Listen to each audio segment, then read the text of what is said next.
मेरे नाथ अगर आप मुझे कुछ देना ही चाहते हो तो इन दो कानों से आपकी कथा सुनने में मुझे कुछ कमी पड़ती है, तो क्या चाहते हो?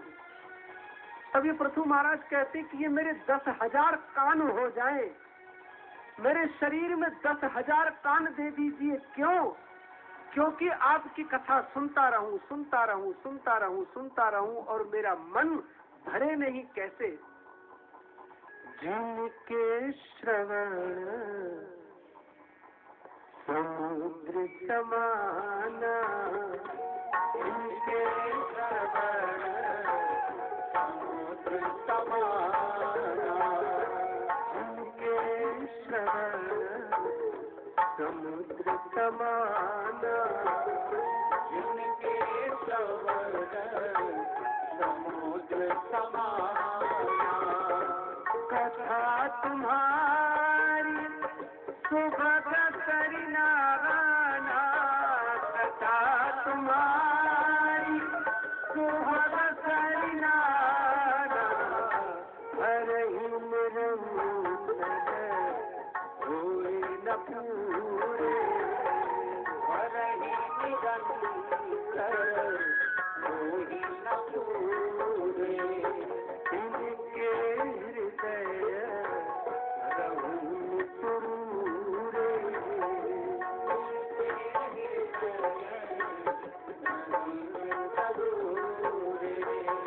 इनके श्रवण समुद्र समाना, इनके हृदय समुद्र समाना। कथा तुम्हारी सुभग सरिनाना, कथा तुम्हारी सुभग सरिनाना, भरहि निरंतर होए न पूरे, भरहि निरंतर होए न पूरे, इनके हृदय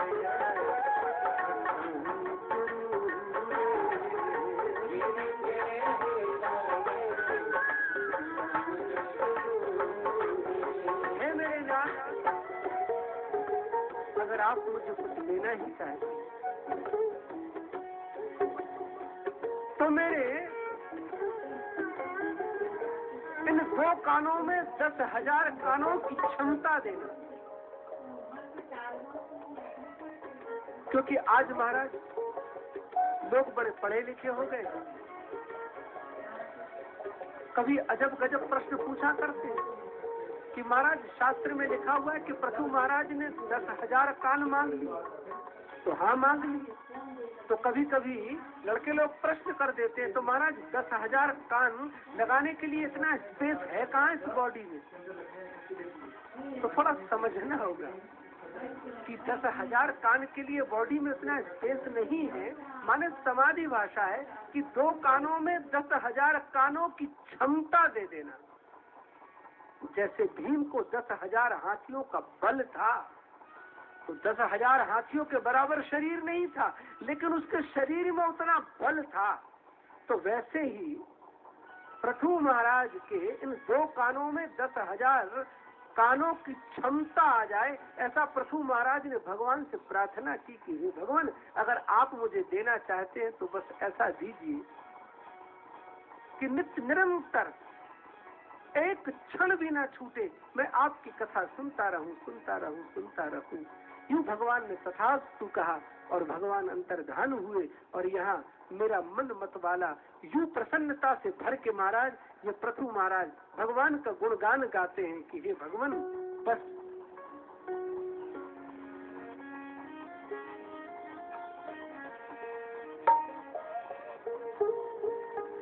मेरा ये मन मत वाला राधे गोविंद के गुणगान, मेरा ये मन मत वाला राधे गोविंद के गुणगान, मन मत वाला राधे गोविंद के गुणगान, मेरा ये मन मत वाला राधे गोविंद के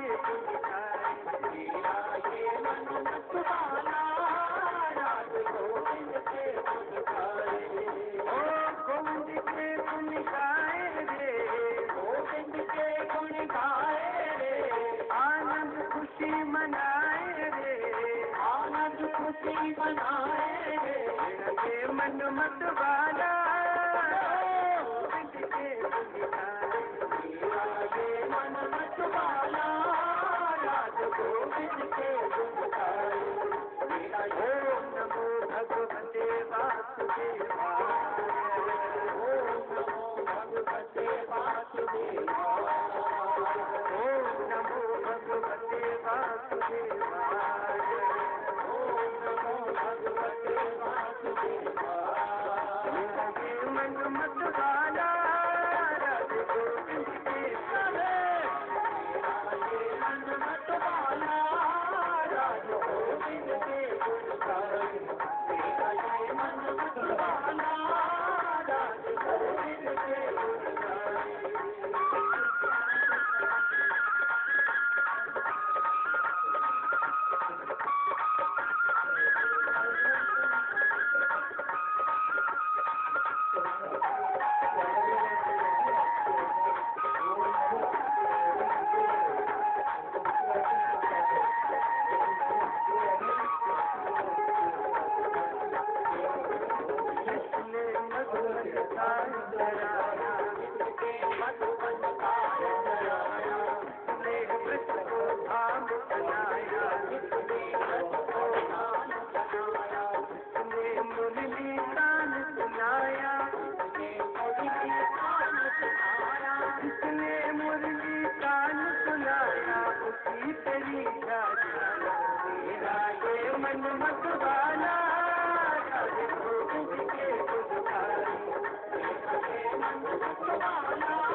Hare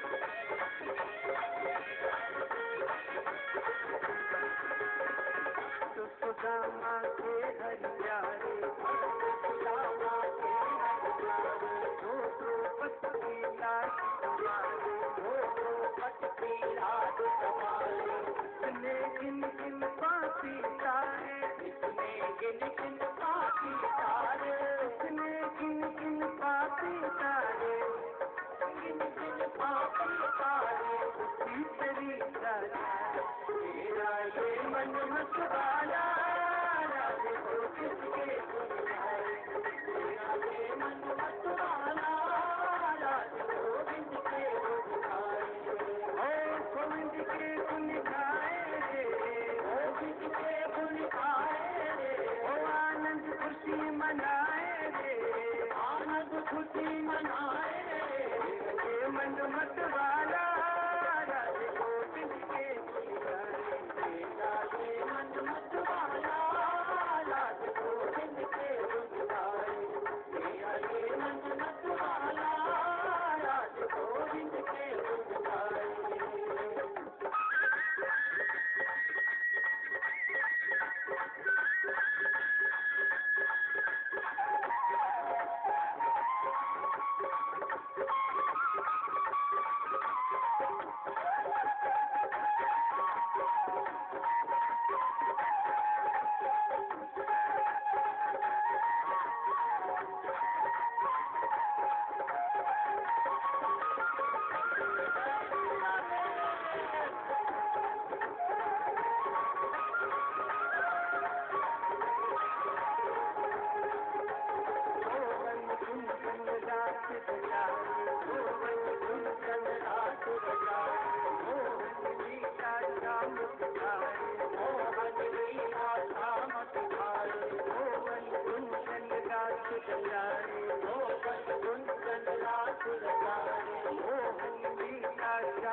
आज प्रथु महाराज प्रेम में भर के भगवान का गुणगान गाते गाते गाते भगवत धाम के अधिकारी हुए।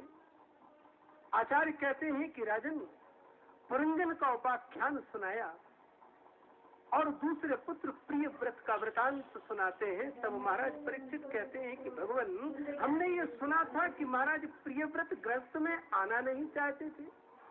आचार्य कहते हैं कि हाँ, लेकिन एक बार ब्रह्मा जी ने समझाया कि बेटा गृहस्थ में रहकर भी भगवान को प्राप्त किया जा सकता है, बल्कि गृहस्थ के अंदर रह के इस किले को जीता जा सकता है। क्यों? तपस्या करने के लिए मान लो अगर तुम वन में चले गए और तुम्हारे हृदय से वासना चाहना न गई तो उस वन में भी तुम धीरे धीरे झोपड़ी बनाओगे और झोपड़ी बनाओगे तो वहां भी एक दरवाजा लगाओगे, और दरवाजा लगाओगे तो फिर ताला लगाओगे, और जब ताला लगाओगे तो कुछ न कुछ संग्रह करोगे, और महाराज फिर धीरे धीरे वो गृहस्थी तुम्हारी उस वन में भी हो जाएगी। बेहतर है कि तुम उस वन में जाके गृहस्थी को बसाओ, बेहतर है कि गृहस्थ धर्म में रह के तुम अपनी स्थिति को बना लो और इस गृहस्थ से ऊपर उठ जाओ। जीवन में जीना है तो ऐसे जियो जैसे कमल कीचड़ में खिलता है, लेकिन महाराज कीचड़ का एक लेश मात्र भी कमल के ऊपर नहीं होता, सर्वथा ही उस कीचड़ से ऊपर होता है, निर्मल होता है, कोमल होता है, धवल होता है, विमल होता है। तब तो भगवान श्री हरि नारायण अपने हाथ में धारण करते हैं कमल। दुनिया में रह के दुनिया से अलग रहो, यही तो महाराज बस साधना है। अगर कभी जीवन में खाने को नहीं मिला और यूं कह दिया उपवास रखा है, तो तुम्हारा उपवास क्या, उपवास तो उसे कहते हैं 56 प्रकार का भोजन सामने रखा हो महाराज, लेकिन निहारो नहीं और भगवान का भजन करो, ये उपवास। आज प्रियव्रत महाराज को भगवान ने समझाया, प्रियव्रत महाराज ने गृहस्थ में प्रवेश किया, प्रियव्रत महाराज के आग्नेन्द्र हुए।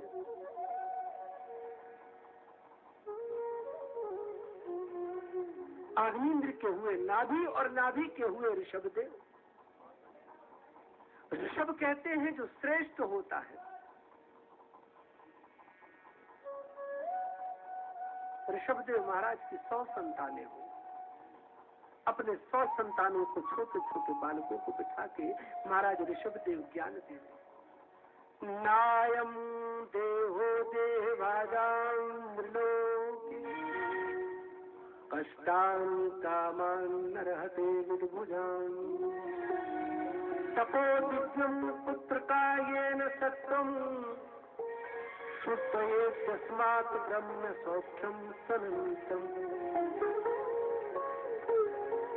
हे बालकों, हे अल्पा, हे पुत्रा, हे छोटे छोटे बालकों, ये जो अपना जन्म मिला है, मनुष्य का तन मिला है, यूं मर खप जाने के लिए नहीं मिला।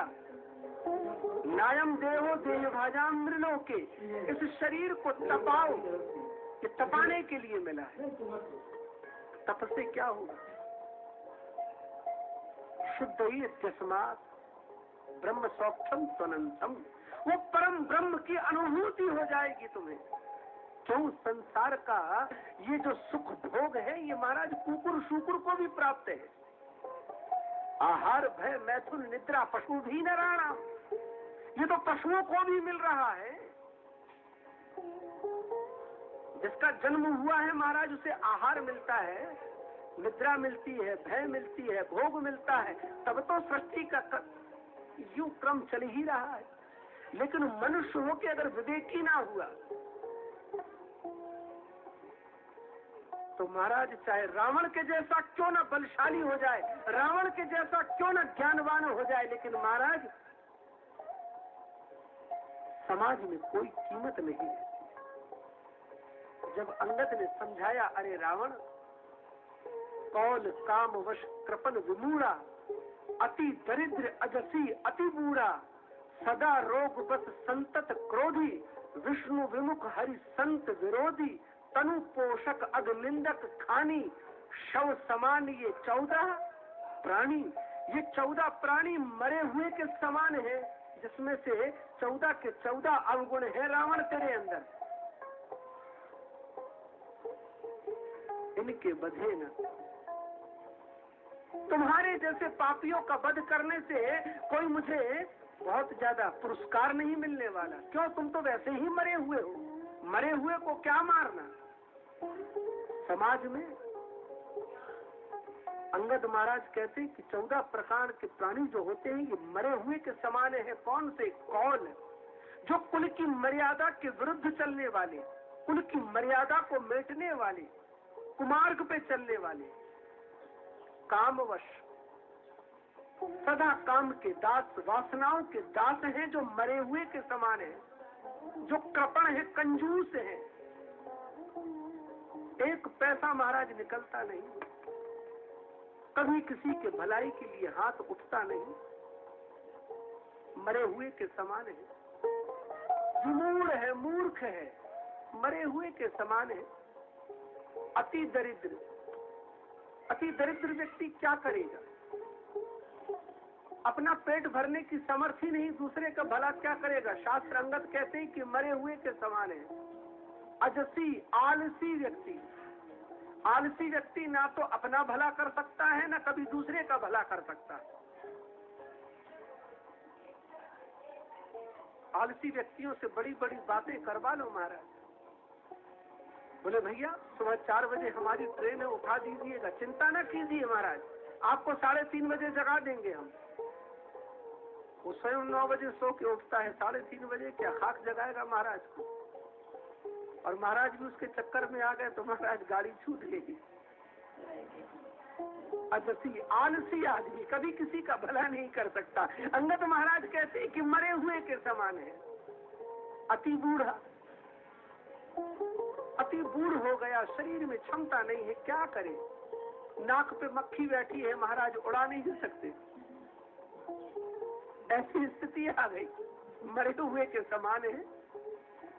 सदा रोग, बस शरीर में तरह तरह के रोग लग गए। आज नहीं कल तो मरना ही है महाराज, कितने डॉक्टरों की गोली बचाएगी तुमको। संतत क्रोधी, क्रोधी आदमी से तो महाराज 4 हाथ आदमी दूर ही रहता है। क्यों? इनकी प्रसन्नता में भी बड़ा भय होता है महाराज, कब प्रसन्न हो जाए। क्षणे रुष्टा क्षणे तुष्टा, रुष्टा तुष्टा क्षणे क्षणे। कब प्रसन्न हो जाए तो महाराज वरदान दे दे, कब नाराज हो जाए तो श्राप दे दे। कौन क्रोधी आदमी से? दुर्वासा महाराज को दूर से लोग भाग जाया करते थे कि है तो बहुत श्रेष्ठ तपस्वी, लेकिन महाराज कौन सामना करेगा, क्रोधी आदमी। विष्णु विमुख, जो भगवान नारायण से विमुख है, वो आदमी मरे हुए के समान है। हरि संत विरोधी, संतों का जो विरोध करने वाला है, अरे संत तो उसे कहते हैं जिनकी समस्त कामनाओं का अंत हो गया है महाराज। जिसकी कामनाएं समाप्त हो गई हैं वही कुछ संत है। जिसने जीते जी महाराज अपने आप को मार लिया है। कि सफेद वस्त्र पहनना उतना आसान नहीं है। अपने आप को जिसने शांत कर लिया वो संत है। और उस संत का जो विरोध करने वाला है, शास्त्र कहते हैं मरे हुए के समान है। सदा रोगवत संतत क्रोधी, विष्णु विमुख, हरि संत विरोधी, तनु पोषक, अपने तन को ही सजाने संवारने में जिसका पूरा टाइम लग जाता हो। बोले भाई साहब ने 10 बजे बुलाया था, बाहर नहीं निकले, क्या बात है? बोले बैठिए साहब, अभी तो शेविंग हो रही है साहब की। और फिर बोले शेविंग के बाद आपको पता नहीं है उनकी मसाज होती है।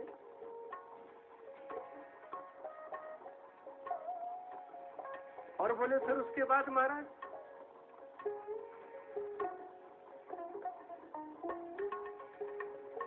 बोले पूरा शरीर को सजाने में ही उनका समय चला जाता है। 4 ब्यूटी पार्लर वाले लगे हुए हैं महाराज। एक बाल यहाँ का वहां नहीं होना चाहिए।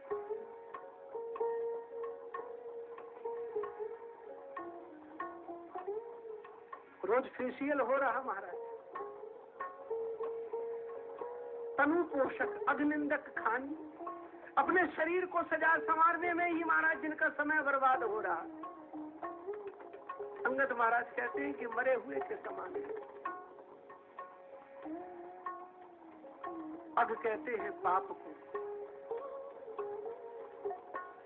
दूसरे की निंदा करने में ही जिसका समय व्यतीत हो रहा हो। अंगद कहते हैं मरे हुए के समान है। तनु पोषक, अग्निंदक खानी, शव समान ये 14 प्राणी।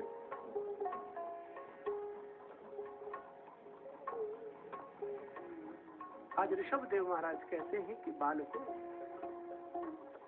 नायम देहो देह भाजाम निर्लोके अष्टान कामा नरहते विडभुजाम। ये तपो दिव्यम पुत्र का ये न सप्तम शुद्धये जस्मात ब्रह्म सौख्यम तनंतम। अपने इस देह को तुम इतना तपाओ, इतना तपाओ, इतना तपाओ, भगवान का तप करो।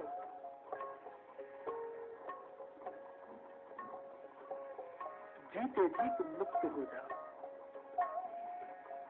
मरने के बाद किसी को मुक्ति नहीं मिलती है। इस झूठे ख्याल में मत जीना। मुक्त का अर्थ क्या है? मोक्ष का अर्थ क्या है?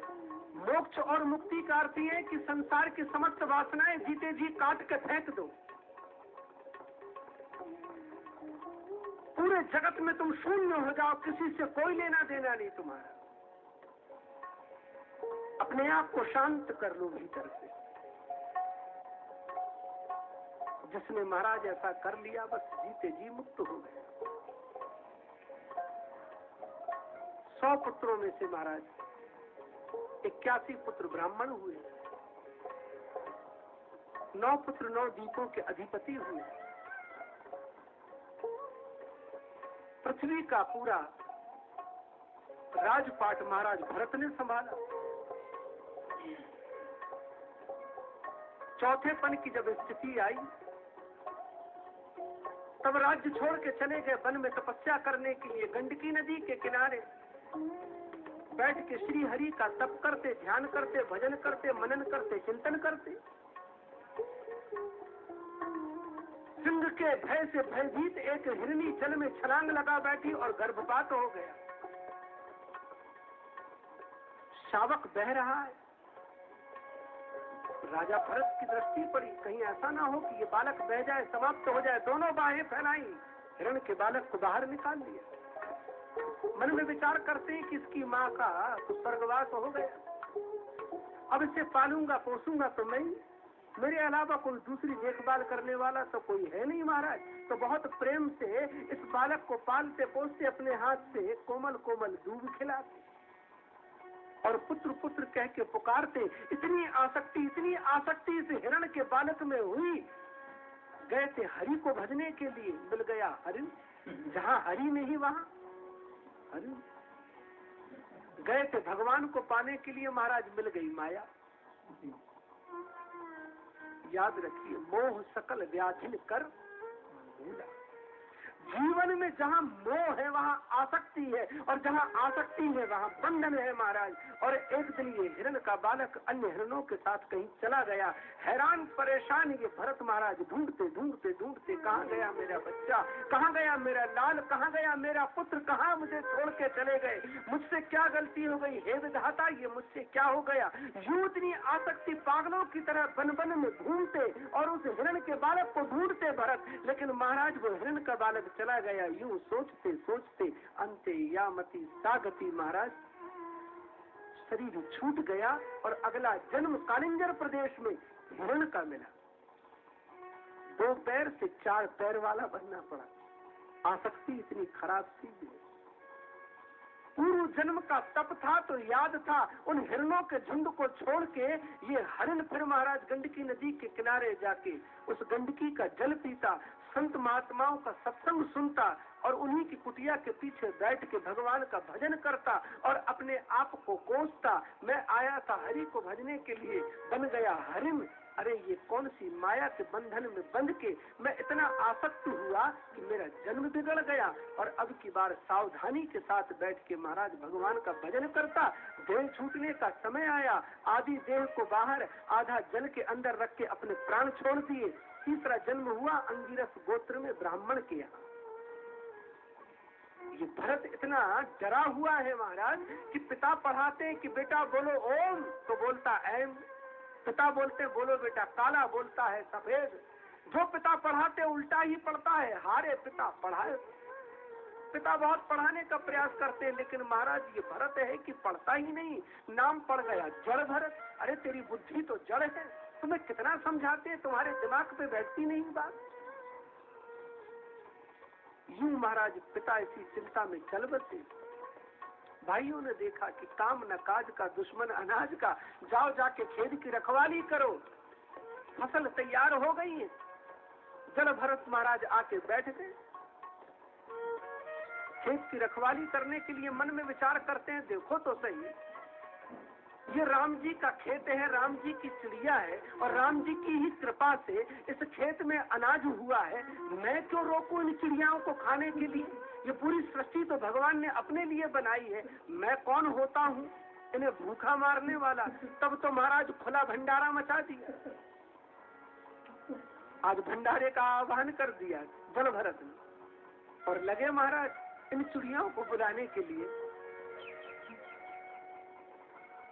राम की चिड़िया राम का खेत, खाओ मेरी चिड़िया भर भर पेट। राम की चिड़िया राम का खेत, खाओ मेरी चिड़िया भर भर पेट। चिड़िया राम का खेत, खाओ मेरी चिड़िया भर भर पेट। राम की चिड़िया राम का खेत, खाओ मेरी चिड़िया भर भर पेट। राम की चिड़िया राम का खेत, खाओ मेरी चिड़िया भर भर पेट। आओ मेरी चिड़िया खाओ मेरी चिड़िया, आओ मेरी चिड़िया खाओ मेरी चिड़िया, आओ मेरी चिड़िया खाओ मेरी चिड़िया, आओ मेरी चिड़िया खाओ मेरी चिड़िया। राम की चिड़िया राम का खेत, खाओ मेरी चिड़िया भर भर पेट। राम की चिड़िया राम का खेत, खाओ मेरी चिड़िया भर भर पेट। राम की चिड़िया राम का खेत, खाओ मेरी चिड़िया भर भर पेट। राम की चिड़िया राम का खेत, खाओ मेरी चिड़िया भर भर। भाइयों से किसी ने जाके बता दिया महाराज कि तुम्हारे खेत में तो खुला भंडारा हो रहा, निमंत्रण हो रहा। चिड़ियों ने पूरा खेत चुक लिया। भाई लोग डंडा लेके आ, अरे जल भरत ये तुमने क्या कर दिया, हरी फसल चुकवा दी। मारा डंडा महाराज और गांव से बाहर धकेल दिया, निकल जाओ, तुमसे इतना काम भी नहीं होता। जल भरत तो मन में विचार कर रहे थे, वो तो बचपन के अवधूत है महाराज,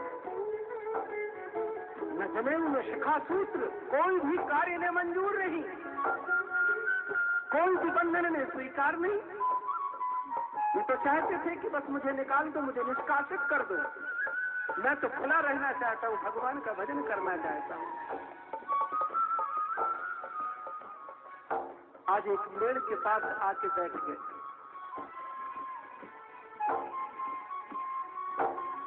दस्युओं के सरदार ने महाकाली के सामने मन्नत मानी कि अगर मेरे पुत्र होगा तो हे मां मैं तुम्हें नरबली दूंगा। और जिस नर पशु की बलि होनी थी, समय पाकर मौका पाकर वो भाग गया वहां।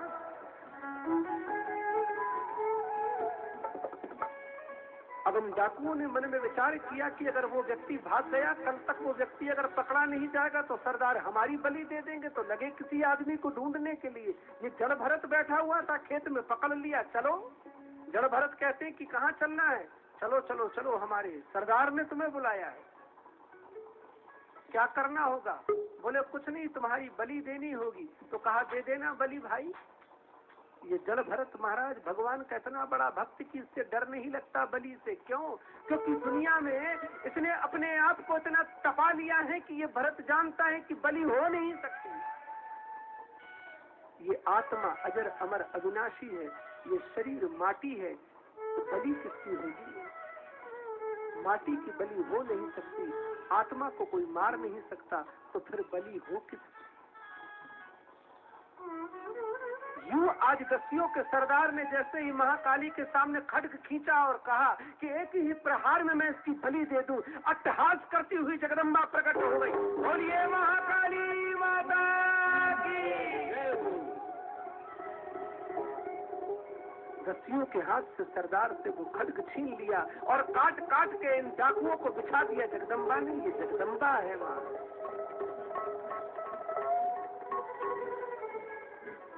अपने बच्चों की बलि नहीं लेती।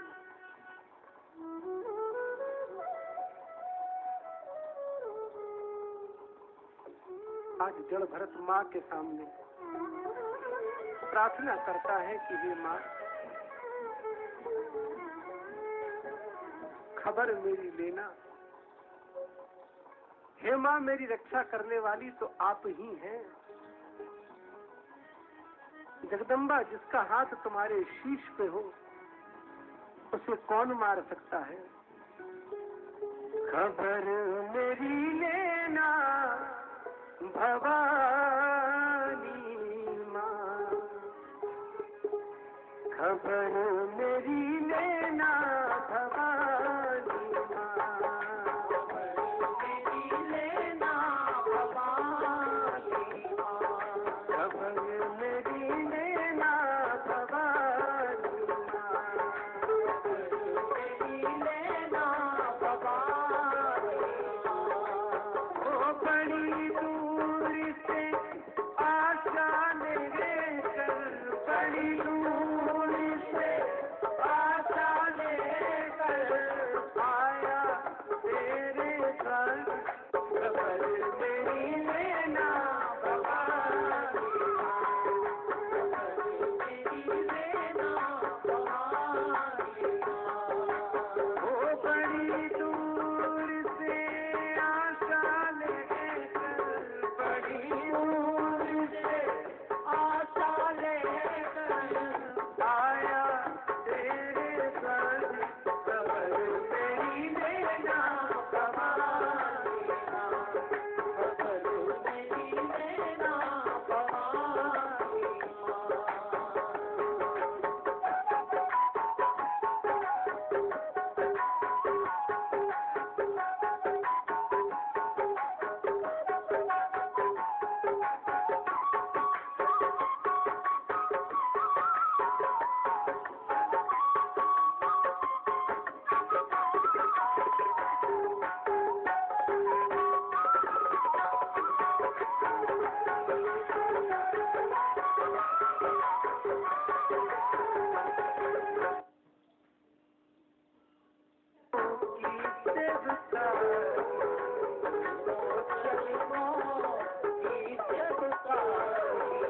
माँ जगदम्बे ओ महामाई, माँ जगदम्बे ओ महामाई, वो करते करते कृपा करते, करते करते कृपा करते, ये मन प्राण पुकार, खबर मेरी लेना भवानी माँ, खबर मेरी लेना भवानी माँ। ओ बड़ी दूर से आशा लेकर, बड़ी दूर से आशा लेकर आया तेरे घर, खबर मेरी लेना भवानी माँ, खबर मेरी लेना भवानी माँ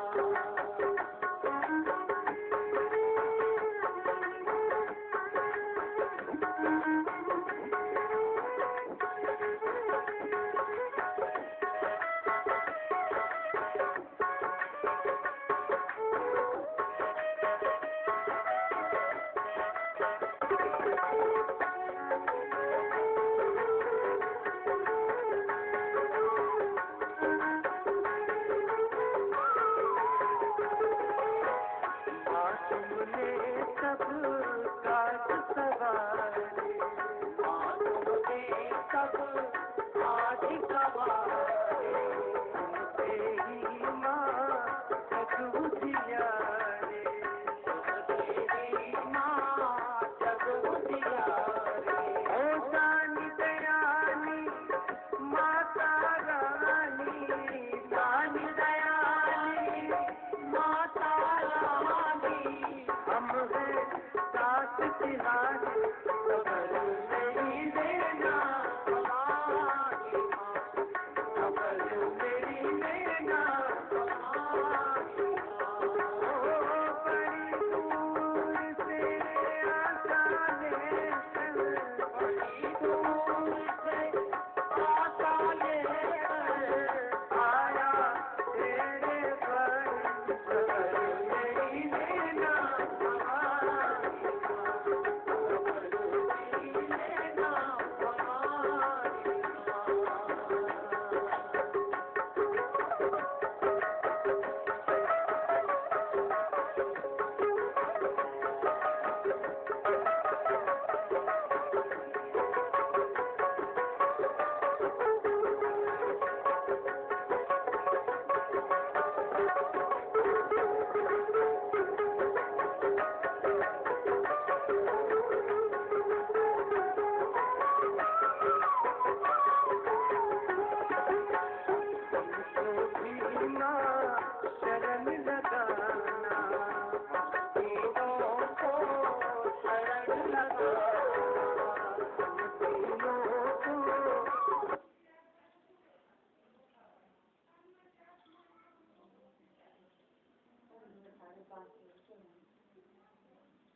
आज जल भरत माँ से प्रार्थना करता है कि हे माँ, मैं जानता हूँ कि आप कभी किसी बालक की बलि नहीं लेते। लोगों ने अपने स्वाद के लिए ये बलि प्रथा चला दी है। बलि का कहीं विधान नहीं क्या? भगवान तुम्हारे बलि के भूखे हैं क्या? अरे भगवान तुमसे तुम्हारी वो बलि लेते हैं जो तुम्हारे दुष्कर्म हो, उनकी बलि दो। अगर ईश्वर के समक्ष अगर तुम बलि देना चाहते हो तो महाराज तुम तंबाकू खाते हो तो छोड़ दो, बीड़ी पीते हो तो छोड़ दो, शराब पीते हो तो छोड़ दो, जुआ करते हो तो छोड़ दो। जीवन में जितने गलत कार्य हैं अगर उसका त्याग कर दोगे तो महाराज बस यही बलि चलती है। किसी की हत्या करना और अपने जिह्वा का स्वाद, ये महाराज लोगों ने अपने स्वाद के लिए चला दी है बलि। आज माँ का आशीर्वाद मिला, ये जड़ भरत फिर भगवान का भजन करता हुआ महाराज विचरण कर रहा था सिंदूर सौवीर देश के नरेश।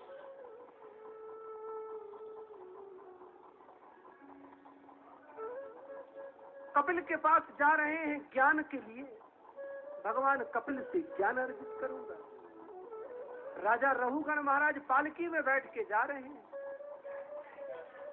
ज्ञान प्राप्त करने का ये कौन सा तरीका है कि गुरुदेव के पास जाएं और पालकी में बैठ के जा रहे हैं? बोले महाराज वैष्णो देवी जा रहे हैं। अच्छी बात है।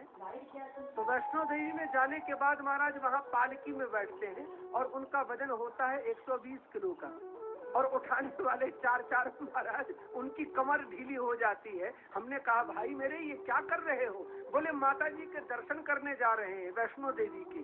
अरे ये दर्शन करने जा रहे हो कि इनको दुख देने जा रहे हो? कुछ तो संभलो बाबा, क्या कर रहे हो?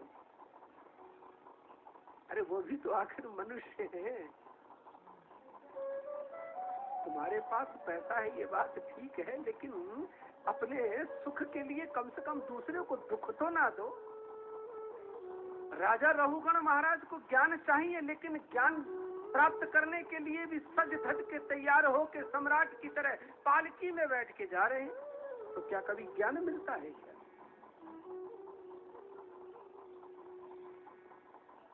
जीवन में अगर किसी गुरुदेव के सामने अगर ज्ञान प्राप्त करना हो तो महाराज बस अकेले मन में भाव श्रद्धा रखे इन 2 पैरों से चल के जाना। सतविद्धि प्रणिपातेन, विनित भाव से नतमस्तक होकर जब गुरुदेव के समक्ष जब प्रार्थना करोगे तब गुरुदेव प्रसन्न होकर तुम्हें ज्ञान देंगे। ज्ञान यूं नहीं लिया जाता जैसे रहुगण ज्ञान लेने के लिए चले, लेकिन महाराज इन संतों की बड़ी कृपा है इस पृथ्वी पे। मार्ग में एक कहार की कमी हो गई,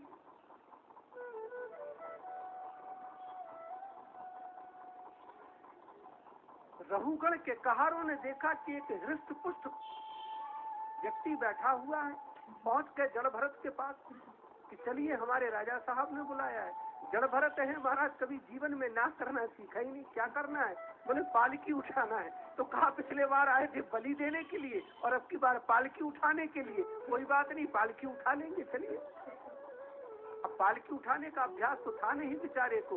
पालकी का डंडा लिया अपने कंधे पे महाराज, 2 हाथ से आगे ये देखता नहीं, अगर कोई चींटी मटा आ जाता तो कूद पड़ता ही।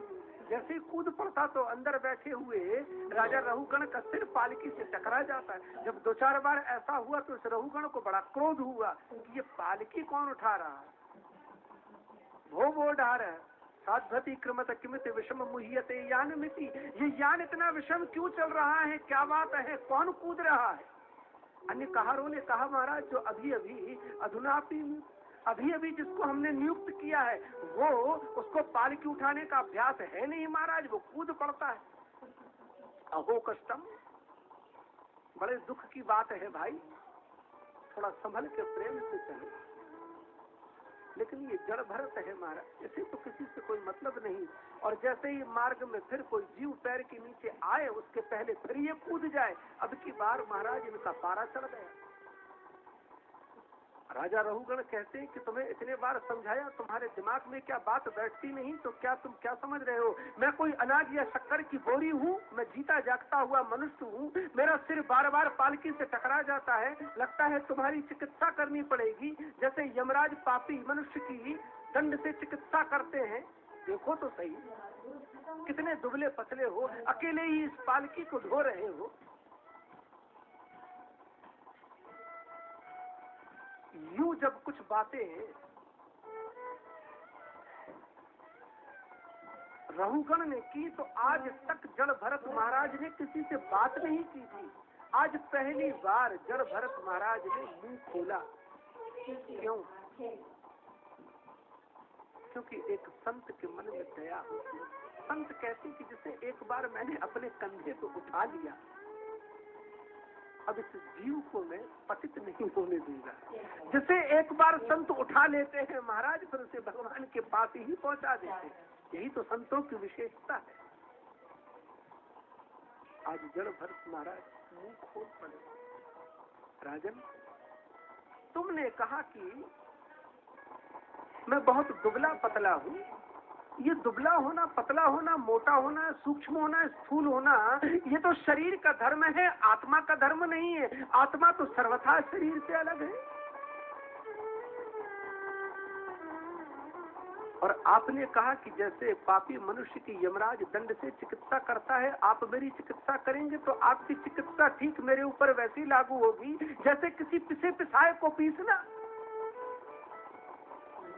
जैसे ही राजा रहुगण ने इतना सुना, महाराज पालकी से कूद पड़े और दोनों पैर पकड़ लिए कि हे महाराज तुम कौन हो, अपना परिचय बताओ, आप कौन है। कहीं मुझे कृतार्थ करने के लिए भगवान कपिल ही तो नहीं है, मुझे दर्शन देने के लिए कहीं भगवान दत्तात्रेय महाराज तो नहीं आ गए, आप कौन है।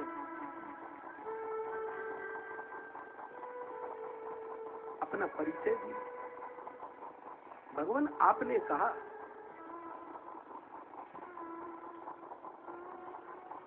ये पालकी उठाने वाले के लिए पालकी उठाना है, ये शरीर को इसका कोई भार नहीं होता।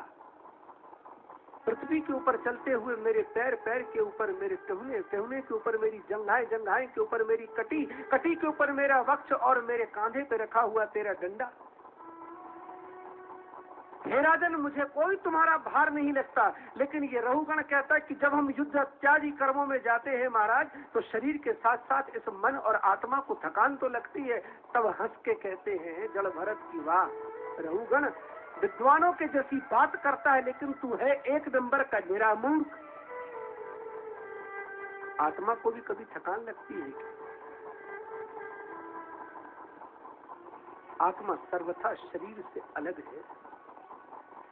जैसे सूर्य का प्रतिबिंब नाले में पड़ जाए तो अपवित्र नहीं होता, गंगा जी में पड़ जाए तो पवित्र नहीं होता, सूर्य जहां होता है वहीं होता है। उसी प्रकार से जीवात्मा ये परमात्मा का अंश है। ये हमेशा इसको इसका कोई भार नहीं होता। शरीर का भार अलग होता है, आत्मा का भार अलग होता है। सुख दुख और भार का अगर कोई भार मानता है तो हे राजन वो तुम्हारा मन मानता है। अपने मन को जब तक नहीं समझाओगे तब तक इस संसार में कोई ज्ञान नहीं होने वाला। तब आज जड़ भरत कहते हैं कि राजन जब तप व्रत नियम उपवास करना तुम्हारे बूते की बात नहीं, तुम्हारे बस की बात नहीं। जा तू तो किसी महात्मा के चरणों की रेणु का अभिषेक कर ले, जा किसी गुरुदेव के चरणों की रज अपने माथे पे लगा ले, तेरा भला हो जाएगा।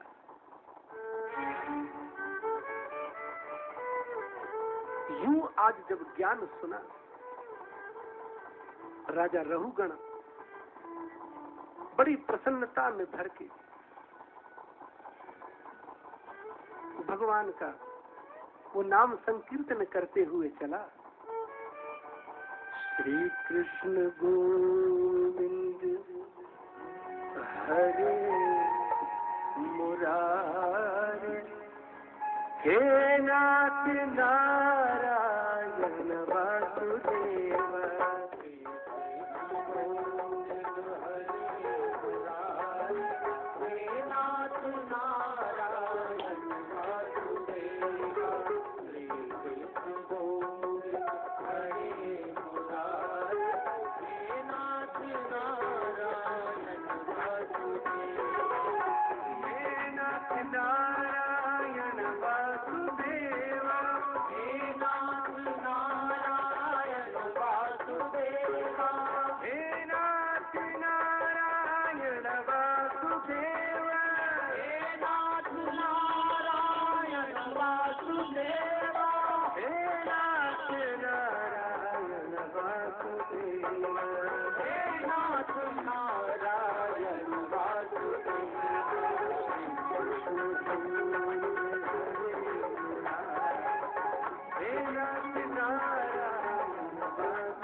गोपाल हरे, ऐसे परम सौभाग्य का विषय। आज हमने ऐसे तृतीय दिवस की कथा